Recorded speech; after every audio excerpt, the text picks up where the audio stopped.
Sports Inquirer here with head coach of Kennesaw State Volleyball, Keith Schunzel. How had the offseason go overall for the Owls? It was good this year. It was really good. We had 8 of our 12 returners were on campus and busting their butt in the summer. We had a lot of our 4 incomers. 3 of them played at the 18 Open level all the way through the beginning of Nationals, which is the beginning of July. So we had a lot of guys playing, a lot of guys working hard. It was by far the best summer that this program's had since I've been the head coach here. And how's the preseason camp been now that everyone's on campus for this fall? Good. It's always fun. It's always exciting. There's tons of energy all the time, and we're learning. We're really young still, and we have we'll play a lot of young kids again. But it's been good. I think even though we are young again, we are light years ahead of where we were last year from understanding college volleyball and understanding the game at a higher level. And we got a lot of people fighting for positions right now, and that's fun. Whenever you have battles in your own gym, that's a good thing for a program, and that's a good thing for all the players because everybody has to continue to raise their level. You mentioned last season, 7th place in conference.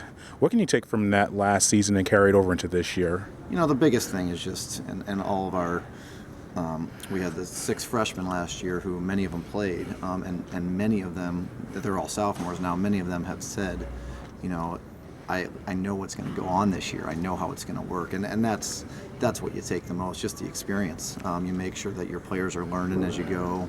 You make sure that they're understanding how all this works and the sacrifices that need to be made and how we need to play. I think there's a better identity with our team this year. I think there's a lot more experience. I feel really good going into this year of where we're at compared to where we were last year at this time. How do you balance this early part of camp as being prepared for the season and keeping health in mind, because you are going full speed probably for the first time in a few months with your players? Yeah, it's hard. Every coach wants to come in and do 2-a-days or 3-a-days and just go, but we try really, really hard to listen to our girls, have them listen to their bodies. We'll go twice today. This is only the 3rd time that we've gone twice this preseason, and this will probably be the last time. It doesn't make sense to run them into the ground, but at the same time, you got to set the culture, and you got to keep moving forward with your systems and with things that we're working on. And we definitely err on the side of caution more than driving them into the ground where end of August hits and we're all beat up. And so far we're doing just fine injury-wise. Is that just a factor of players being more prepared and working hard in the summer, being on campus, whether it's with their just other activities? Do you feel that the players are more prepared now coming into fall camps than they were maybe in the past? No question. I think we got more people who understand what this is all about. More people understand how hard it is to win at this level and how hard it is to do the things that we're talking about.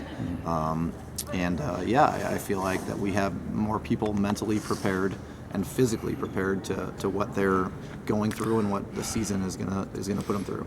I'll break down the positions. We'll start at the middle. Looks like out on your roster, maybe either least experience or maybe a little bit more, the most questions there.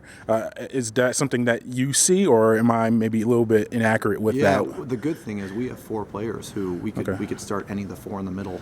Okay. And we'd be pretty comfortable with that. We got a couple older experienced ones in Megan McGinnis and Sierra Royster who have played some matches.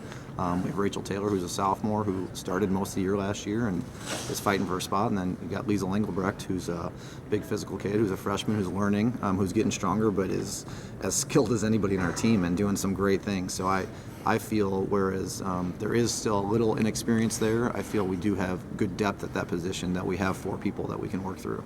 You have some good outside hitters, the Boyer sisters and some others. Just discuss how that's going to look. Yeah, or outside/opposite hitters. I know you go by opposites. Our pin hitters are going to be a battle. We have 5 players, and we could literally put any 3 of them on the court. And right now our staff talks about it after we train every time, and who are your pins? And we have 3 different answers every time. And that's a good problem to have. That is, you want the competitiveness, you want the battles within your program. And I don't know who it's going to be. I think it's going to be a mix. I think it's going to be who can stay healthy, who's playing the best at the right time of the year. And we have good depth. This is the most depth we've ever had. Now, saying that, we have very young. We're still very young at that position. Of those 5 that are healthy right now, 4 of them are freshmen or sophomores. So we're still going to be young at the pin position, but we have a couple that are hopefully coming back from injury soon with a little more experience, and we'll have some good depth at that position. And last year, libero and your setters, both returning sophomores who were in the lineup from the very beginning. Just how important was last season for them and their development heading into this year, being able to start immediately with their college careers? Huge. Especially for the setter, for Christy Piedmont. She's at a different level this year. She's at a different mentality, a different skill level. The year that she put in, there's no way to substitute experience. And she had a full year starting setter Division I college volleyball, and she is just another level from where she was at last year at this time. So the year was huge for her. Kat Morton, who's coming off some stress fractures in her leg, has been cleared a couple weeks ago, and so she's working back in, and she had a great year, and she'll have another great year. She was voted preseason all-conference team and defensive player of the year, and I think it's a well-deserved honor, but it's preseason, so it doesn't mean a whole lot in the big scheme of things. But we do expect Kat to compete again for a spot and be one of the leaders on the court. And then our other setter, Michelle Witt, who's a senior, is playing really well right now. So we got 2 setters that are playing pretty well, and I think with our pin depth, maybe a 6-2 is possible, where we'd have 2 setters on the court. We got some options this year, and we haven't really had that in the past. Okay.